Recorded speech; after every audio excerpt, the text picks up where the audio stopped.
नमस्कार, मी दिव्या कांबळे. तरुण भारत संवादच्या आजच्या बातमीपत्रात आपलं स्वागत. कोल्हापूर शहर आणि जिल्ह्यातील राजकीय घडामोडी, ऐतिहासिक निर्णय आणि महत्त्वपूर्ण सामाजिक विषयांचा आढावा आपण घेणार आहोत. सर्वप्रथम नजर टाकूया आजच्या टॉप 3 हेडलाईन्सवर. सांगलीतून कोल्हापुरात गांजा तस्करी, सराईत गुन्हेगारास स्थानिक गुन्हे अन्वेषण पथकाकडून 2.25 लाखांचा मुद्देमाल जप्त. कोल्हापूरमध्ये निगेटिव्ह नेरेटिव्ह सेट करण्याचं काम आमदार सतेज पाटील करत आहेत. आमदार राजेश क्षीरसागर यांचा आमदार सतेज पाटलांवर आरोप. आजरा तालुक्यातील मासेवाडी येथे भीषण आग, गवतगंजा जळून खाक, शेतकऱ्यांचे लाखांचे नुकसान. आता पाहूया ठळक बातम्यांचा सविस्तर आढावा. सांगलीतून कोल्हापुरात गांजाची विक्री करण्यासाठी आलेल्या सराईत गुन्हेगारास स्थानिक गुन्हे अन्वेषणच्या पथकाने जेरबंद केलं. त्याच्याकडून 5 किलो गांजा, दुचाकी आणि मोबाईल असा 2.25 लाखांचा मुद्देमाल जप्त केलाय. वैभव राजाराम आवळे, वय वर्ष 26 असं आरोपीचं नाव असून रविवारी दुपारी जयसिंगपूर येथे चिपरी फाटा परिसरात सापळा रचून पोलिसांनी त्याला पकडलं. फोटोग्राफीच्या व्यावसायिक स्पर्धेतून फोटोग्राफरने सराईत गुंडांना सुपारी देऊन दुसऱ्या फोटोग्राफरला लुटले. या प्रकरणी जुना राजवाडा पोलिसांनी अवघ्या 24 तासामध्ये दरोड्याचा उलगडा करून 6 आरोपींना अटक केली. गुरुवारी 1 रोजी 3:30 वाजण्याच्या सुमारास मॉडेलिंग फोटोग्राफीसाठी बोलावून चाकूचा धाक दाखवत फोटोग्राफर सूरज विजय गोडसे, वय वर्ष 23 याच्याकडील कॅमेरा लंपास केलाय.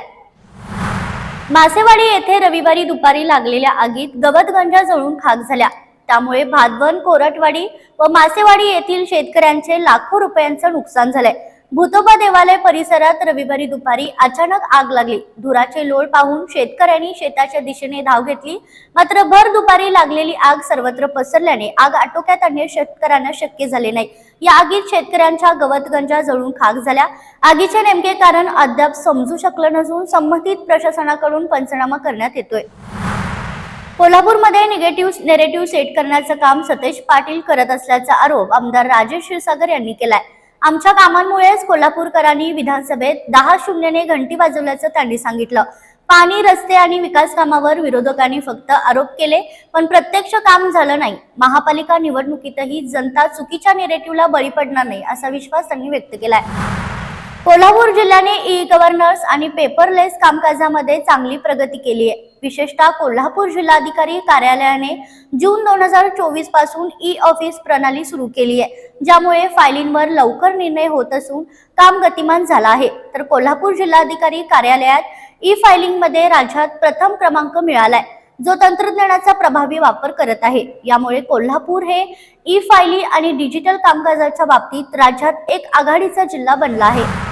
सुट्टीचे औचित्य साधून जिल्ह्यात पर्यटन करण्यासाठी महाराष्ट्राच्या कानाकोपऱ्यातून हजारो लोक कोल्हापुरात आले होते. दिवसभरात तब्बल 85,000वर भाविकांनी अंबाबाईचं दर्शन घेतलं. तसंच गेल्या सप्ताहात 15,70,000वर भाविक अंबाबाई मंदिरात दाखल झाल्याची नोंद मंदिरातील CCTV नियंत्रण कक्षात दाखल झाली आहे. अंगारकी संकष्टी निमित्त श्री क्षेत्र गणपतीपुळे येथे भाविक प्रवाशांच्या सोयीसाठी राज्य परिवहन महामंडळाच्या कोल्हापूर विभागामार्फत जादा बसेस सोडण्यात येणार आहेत. या बसेस सकाळी 6, 7 व 8 वाजता नियमित सुटतील, तर स्थानकाला जादा बसेस असणार आहेत.